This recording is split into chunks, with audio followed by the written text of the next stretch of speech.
नमस्कार। RJ Ravika Sharma channel में आप सभी का स्वागत है। आज की हमारी कहानी का नाम है वैश्या, जिसके लेखक हैं मुंशी प्रेमचंद्र जी। कहानी में आगे बढ़ने से पहले आप सभी से अनुरोध है, कृपया हमारे चैनल को सब्सक्राइब जरूर कीजिए। हमारी वीडियो अगर आपको अच्छी लगती है तो इसे लाइक और शेयर करना बिल्कुल ना भूलिएगा।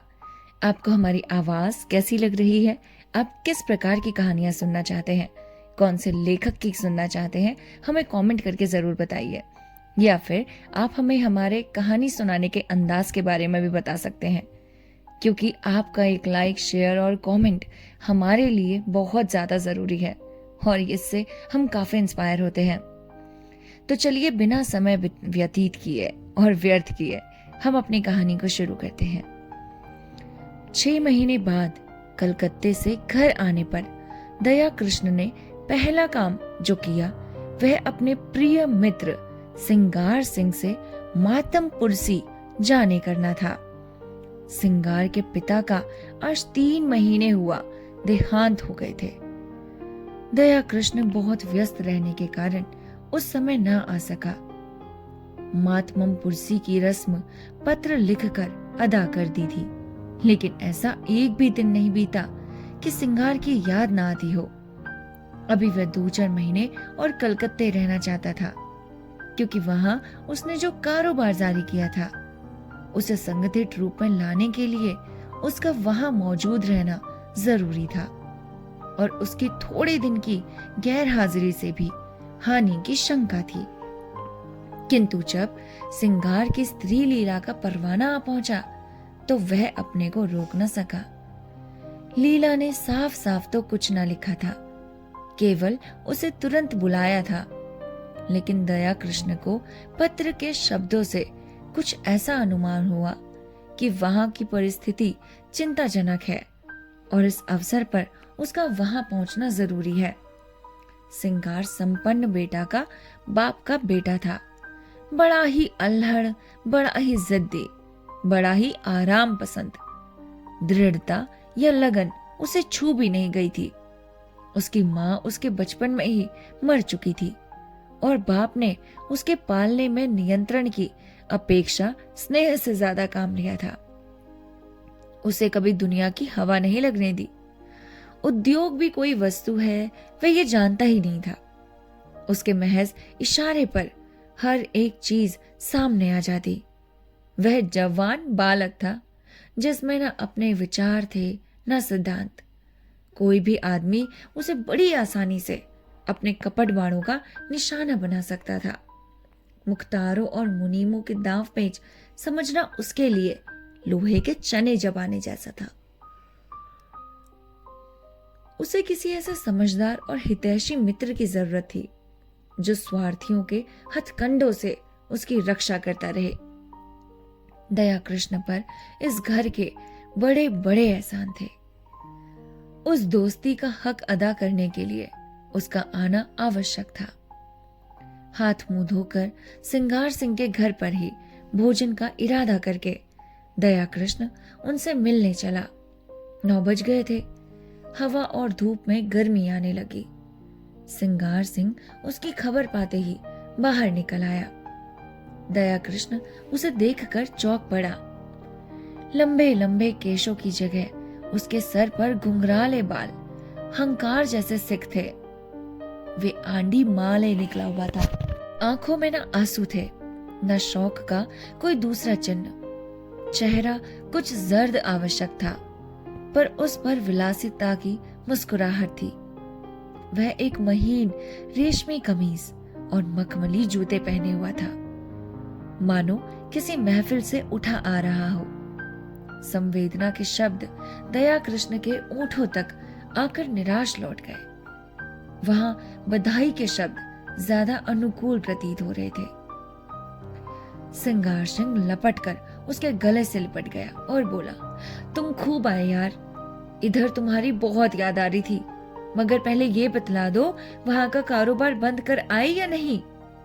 अगर वह झंझट छोड़ आए हो तो पहले उसे तिलांजलि दे आओ। अब आप यहां से न जा पाएंगे। मैंने तो भाई अपना क्याड़ा बदल दिया। बताओ कब तक तपस्या करता? अब तो आए दिन जलसे होते हैं।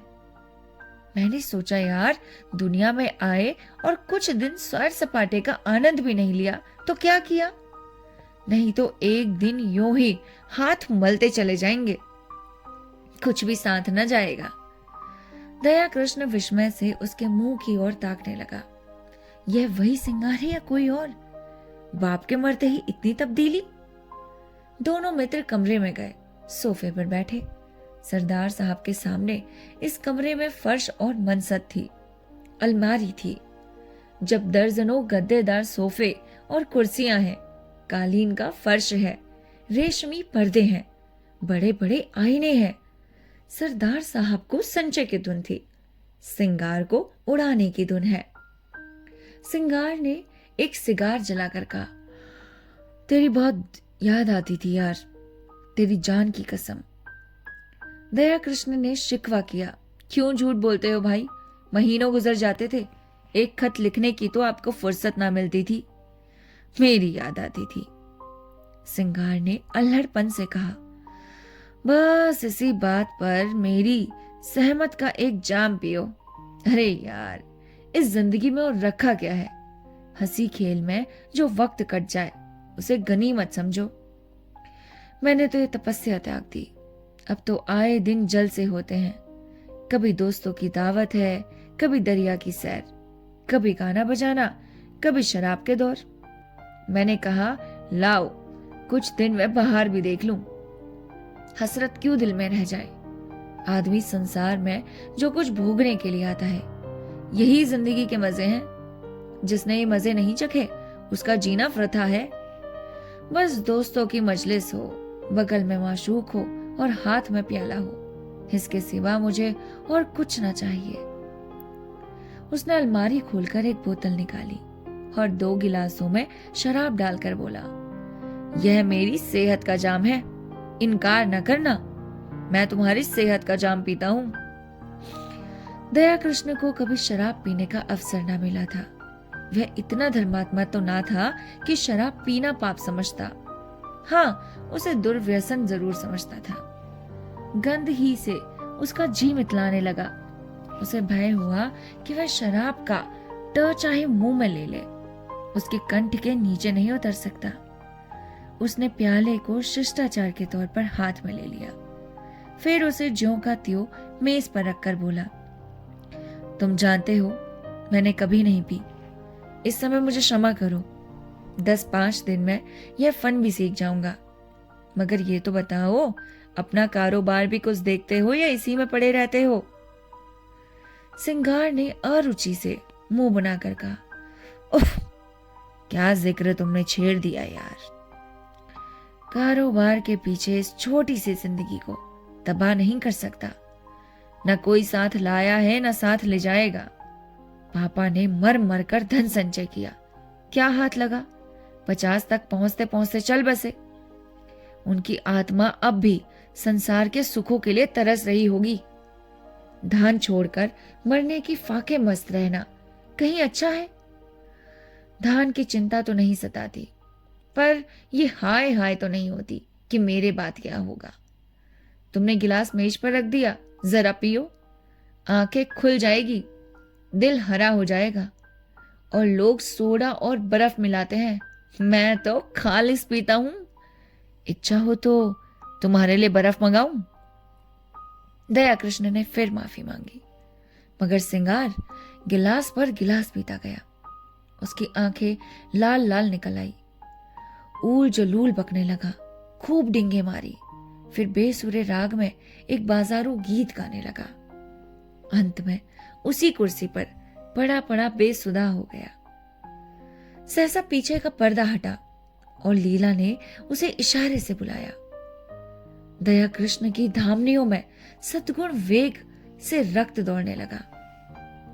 उसकी संकोच में भीरू प्रकृति भीतर से जितनी ही रूपासक्त थी, बाहर से उतनी ही विरक्त। सुंदरियों के सम्मुख आकर वह स्वयं अवाक हो जाता था। उसके कपोलों पर लज्जा की लाली दौड़ जाती थी और आंखें झुक जाती थी, लेकिन मन उसके चरणों पर लौटकर अपने आप को समर्पित कर देने के लिए विकल हो जाता था। मित्रगण उसे बूढ़ा बाबा कहा करते थे। स्त्रियां उसे अरसिक समझकर उससे उदासीन रहती थी। किसी युवती के साथ लंका तक रेल में एकांत यात्रा करके भी वह उससे एक शब्द भी बोलने का साहस ना करता। हाँ, यदि युवती उसे स्वयं छेड़ती तो वह अपने प्राण तक उसकी भेंट कर देता। उसके संकोचमय अवरुद्ध जीवन में लीला ही एक युवती थी जिसने उसके मन को समझा था और उससे स्वाग सहृदयता का व्यवहार किया था।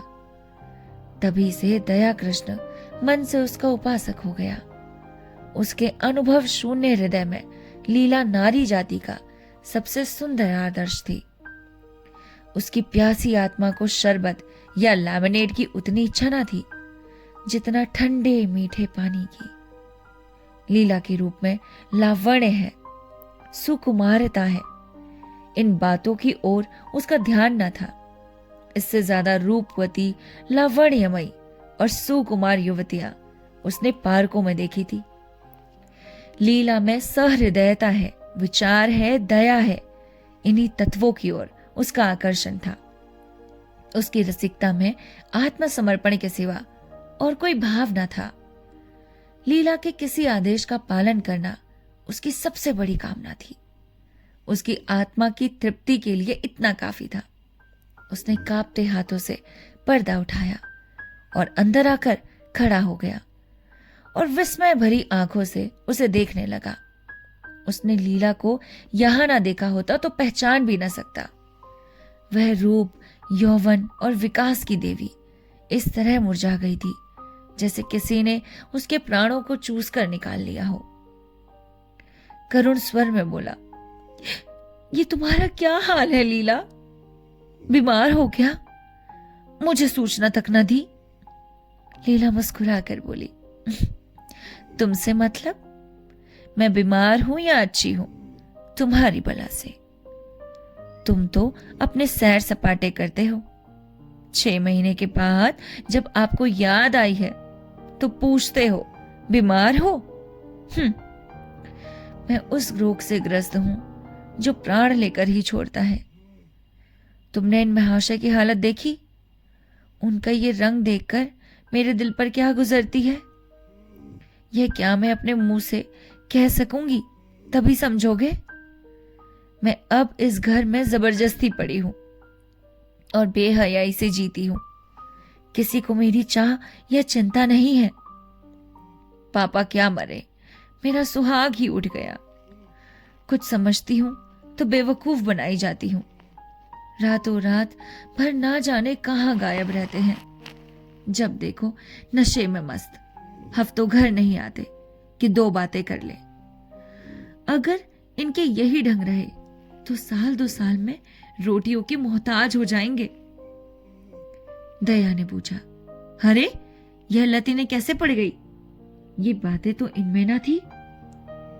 लीला ने व्यथित स्वर में कहा, रुपए की बलिहारी है और क्या, इसलिए तो बूढ़े मर मर के कमाते हैं और मरने के बाद लड़कों के लिए छोड़ जाते हैं।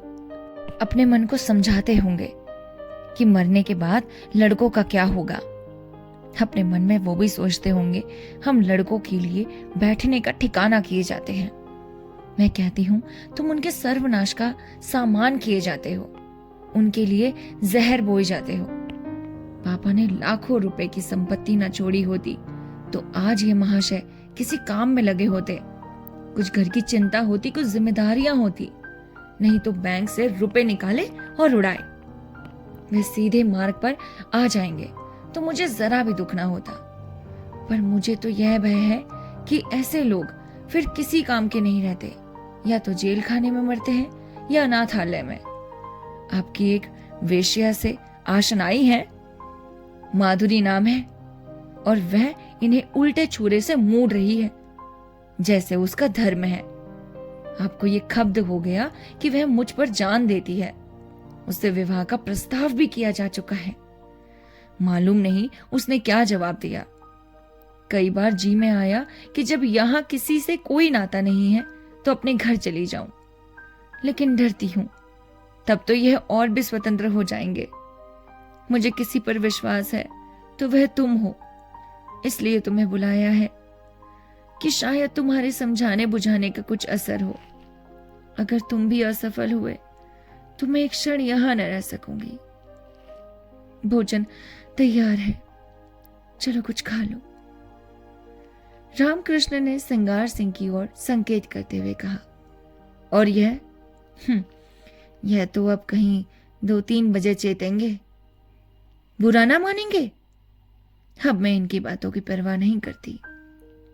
मैंने तो निश्चय कर लिया है, अगर मुझे कभी आंखें दिखाई तो मैं इन्हें मजा चखा दूंगी। मेरे पिताजी फौज में सूबेदार हैं, मेरी देह में उनका रक्त है। लीला की मुद्रा उत्तेजित हो गई। विद्रोह की वह आग जो महीनों से पड़ी सुलग रही थी, प्रचंड हो उठी। उसने उसी लहजे में कहा, मेरी इस घर में इतनी सांसत हुई है, इतना अपमान हुआ है और हो रहा है कि मैं उसका किसी भी प्रकार से प्रतिकार करके आत्मग्लानि का अनुभव न करूंगी। मेरे पापा से अपना हाल छिपा रखा है, आज लिख दूं तो इनकी सारी मशीखत उतर जाए। नारी होने का दंड भोग रही हूं, लेकिन नारी के धैर्य की भी सीमा है। दया कृष्ण और सुकुमारी का वह तत्मताया हुआ चेहरा, वह जलती हुई आंखें, वह कांपते हुए होंठ देखकर कांप उठा। उसकी दशा उस आदमी की सी हो गई जो किसी को दर्द में तड़पते देखकर वैद्य को बुलाने दौड़े। आर्द्र कंठ से बोला, इस समय मुझे क्षमा करो लीला, फिर कभी तुम्हारा निमंत्रण स्वीकार करूंगा। तुम्हें अपनी ओर से इतना ही विश्वास दिलाता हूं कि तुम मुझे अपना सेवक समझती रहना। मुझे ना मालूम था कि तुम्हें इतना कष्ट है, नहीं तो शायद अब तक मैंने कुछ युक्ति सोची होती। मेरा ये शरीर तुम्हारे किसी भी काम आए, इससे बढ़कर सौभाग्य की बात मेरे लिए और क्या होगी। दया कृष्ण वहां से चला तो उसके मन में इतना उल्लास भरा हुआ था मानो विमान पर बैठा हुआ स्वर्ग की ओर जा रहा है। आज उसे जीवन में एक ऐसा लक्ष्य मिल गया था जिसके लिए वह जी भी सकता था और मर भी सकता है। वह एक महिला का विश्वास पात्र हो गया था। इस रत्न को वह अपने हाथ से कभी ना जाने देगा, चाहे उसकी जान ही क्यों ना चली जाए। 1 महीना गुजर गया। दया कृष्ण श्रृंगार सिंह के घर नहीं गया, न श्रृंगार सिंह ने उसकी परवाह की।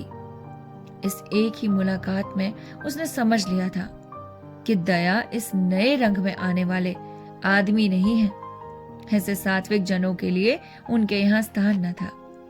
यहाँ तो रंगीले, रसिया, अय्याश और बिगड़े दिलों की चाह थी।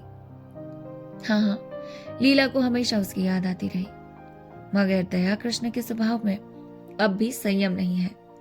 विलासिता का जादू उस पर चलता हुआ मालूम होता है। माधुरी के घर उसका भी आना जाना शुरू हो गया है। वह श्रृंगार सिंह का मित्र नहीं रहा, प्रतिद्वंदी हो गया। दोनों एक ही प्रतिमा के उपासक हैं, मगर उनकी उपासना में अंतर है। श्रृंगार की दृष्टि में माधुरी केवल विलास की एक वस्तु है, केवल विनोद का एक यंत्र। दया कृष्ण विनय की मूर्ति है जो माधुरी की सेवा में ही प्रसन्न है। श्रृंगार माधुरी के हास विलास को अपना जर खरीद समझता है।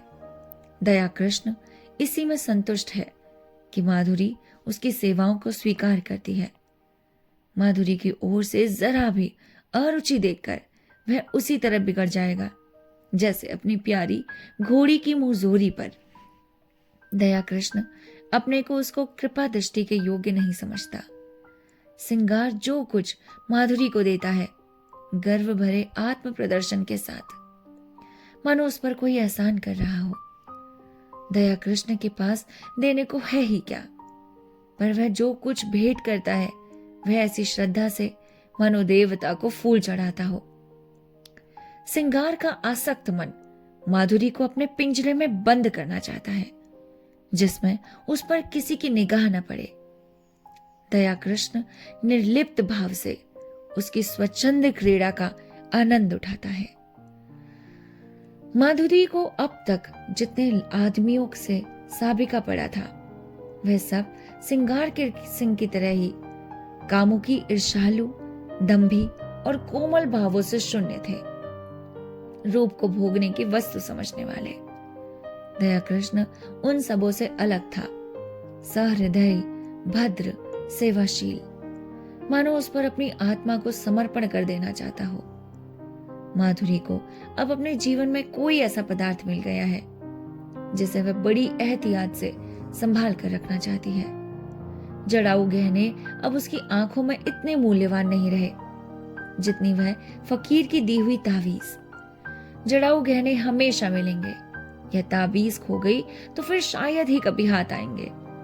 जड़ाऊ गहने केवल उसकी विलास प्रवृत्ति को उत्तेजित करते हैं, पर इस तावीज में कोई देवी शक्ति है जो ना जाने कैसे उसमें असद अनुराग, परिष्कार भावना को जगाती है। दया कृष्ण कभी प्रेम प्रदर्शन नहीं करता, अपनी विरह व्यथा के राग नहीं अलापता, पर माधुरी को उस पर पूरा विश्वास है।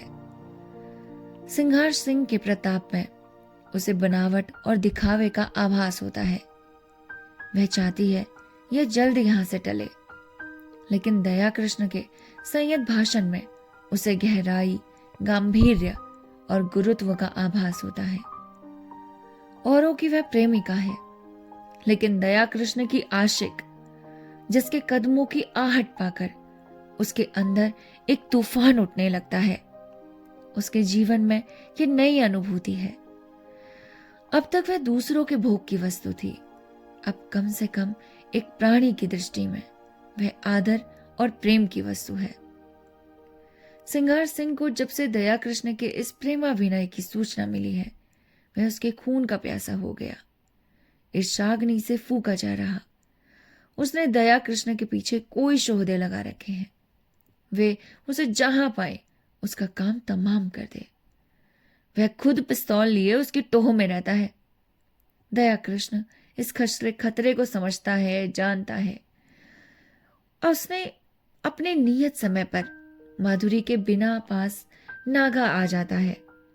मालूम होता है उसे अपनी जान का भी कोई मोह नहीं। शोहदे उसे देखकर क्यों कतरा जाते हैं, मौका पाकर भी क्यों उस पर वार नहीं करते, इसका रहस्य वह नहीं समझता।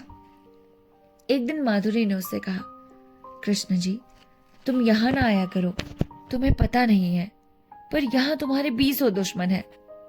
मैं डरती हूं किसी दिन कोई बात ना हो जाए। शिथिर की तुषार मंडित सन्निधा थी। माधुरी एक काश्मीरी शाल ओढ़े अंगीठी के सामने बैठी हुई थी। कमरे में बिजली का रजत प्रकाश फैला हुआ था। दयाकृष्ण ने देखा, माधुरी की आंख सज्जल हो गई है और वह मुंह फेरकर उन्हें दया कृष्ण से छिपाने की चेष्टा कर रही है। प्रदर्शन और सुख भोग करने वाली रमणी क्यों इतना संकोच कर रही है, यह उसका अनाड़ी मन न समझ सका। हाँ, माधुरी के गोरे प्रसन्न संकोचहीन मुख पर लज्जा मिश्रित मधुरिमा की ऐसी छोटी सी छटा उसने कभी ना देखी थी। आज उसने उस मुख पर कुलवधू की भीरू आकांक्षा और दृढ़ वात्सल्य देखा और उसके अभिनय में सत्य का उदय हो गया। उसने स्थिर भाव से जवाब दिया, मैं तो किसी की बुराई नहीं करता, मुझसे किसी को क्यों बैर होने लगा। मैं यहाँ किसी का बाधक नहीं, किसी का विरोधी नहीं। दाता के द्वार पर सभी भिक्षुक जाते हैं, अपना अपना भाग्य है, किसी को एक चुटकी मिलता है, किसी को पूरा थाल। कोई क्यों किसी से जले। अगर किसी पर तुम्हारी विशेष कृपा है तो मैं उस भाग्यशाली समझकर उसका आदर करूंगा, जलू क्यों। माधुरी ने स्नेह स्वातर में कहा, जी नहीं, आप कल से ना आया कीजिए। तुम मुझे यहां ना आने से कह रही हो ना, लेकिन तुम मुझे यहां आने से रोक नहीं सकती। भिक्षुक को तुम दुत्कार सकती हो, द्वार पर आने से नहीं रोक सकती। माधुरी स्नेह की आंखों से उसे देखने लगी, फिर बोली, क्या सभी आदमी तुम्हारी जैसे निष्कपट हैं? तो फिर मैं क्या करूं? यहां ना आया करो। यह मेरे बस की बात नहीं। माधुरी एक क्षण तक विचार करके बोली, एक बात कहूं, मानोगे? चलो, हम तुम किसी दूसरे नगर की राह लें, केवल इसलिए कि कुछ लोग मुझसे खार खाते हैं। खार नहीं खाते, तुम्हारी जान के ग्राहक हैं। दया कृष्ण उस अविचलित भाव से बोला, जिस दिन प्रेम का यह पुरस्कार मिलेगा वह मेरे जीवन का नया दिन होगा माधुरी। इससे अच्छी मृत्यु और क्या हो सकती है। तब मैं तुमसे पृथक न रहकर तुम्हारे मन में, तुम्हारी स्मृति में रहूंगा। माधुरी ने कोमल हाथ से उसके गाल पर थपकी दी। उसकी आंखें भर आई। इन शब्दों में जो प्यार भरा हुआ था वह जैसे पिचकारी की धार की तरह उसके हृदय में समा गया। ऐसी विकल वेदना, ऐसा नशा, इसे वह क्या कहे। उसने करुण स्वर में कहा, ऐसी बातें ना किया करो कृष्ण, नहीं तो मैं सच कहती हूं, एक दिन जहर खाकर तुम्हारे चरणों पर सो जाऊंगी। तुम्हारे इन शब्दों में न जाने क्या जादू था कि मैं जैसे फूंक उठी। अब आप खुदा के लिए यहां ना आया कीजिए, नहीं तो देख लेना मैं एक दिन प्राण दे दूंगी। तुम क्या जानो हत्यारा सिंगार किस तरह बुरी तरह तुम्हारे पीछे पड़ा हुआ है। मैं उसके शौदों की खुशामद करते करते हार गई हूं। कितना कहती हूं, दया कृष्ण से मेरा कोई संबंध नहीं। उसके सामने तुम्हारी निंदा करती हूं, कितना कोसती हूं, लेकिन उस निर्दयी को मुझ पर विश्वास नहीं आता। तुम्हारे लिए मैंने इन गुंडों की कितनी मिन्नतें की हैं, उसके हाथ कितना अपमान सहा है। वह तुमसे ना कहना ही अच्छा है। जिनका मुंह देखना भी मैं अपनी शान के खिलाफ समझती हूँ, उनके पैरों पड़ी हूँ, लेकिन ये कुत्ते हड्डियों के टुकड़े पाकर और भी शेर हो जाते हैं।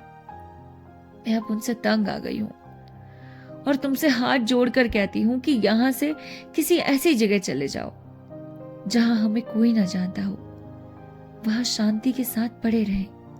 मैं तुम्हारे साथ सब कुछ झेलने के लिए तैयार हूं। आज इसका निश्चय कराए बिना मैं तुम्हें जाने न दूंगी। मैं जानती हूं तुम्हें मुझ पर अभी भी विश्वास नहीं है, तुम्हें संदेह है कि तुम्हारे साथ कपट करूंगी। दयाकृष्ण ने टोका, नहीं माधुरी, तुम मेरे साथ अन्याय कर रही हो। मेरे मन में कभी ऐसा संदेह नहीं आया। पहले ही दिन मुझे न जाने क्यों ऐसा प्रतीत हुआ कि तुम अपनी और अपनी बहनों से पृथक हो। मैंने तुम में वह शील और संकोच देखा जो मैंने कुल वधुओं में देखा है। कहानी का ये पार्ट 1 है। पार्ट 2 मैं आपके साथ कल अपलोड करूंगी। उससे पहले आप हमारे चैनल को लाइक, शेयर, सब्सक्राइब कृपया करके कर दीजिए, क्योंकि 1000 होने में भी काफी लंबा वक्त है। अगर आप लोग देख रहे हैं तो कृपया करके सब्सक्राइब कर दीजिए। मिलते हैं आपसे नेक्स्ट कहानी के साथ। तब तक के लिए अपना ख्याल रखिएगा। नमस्कार।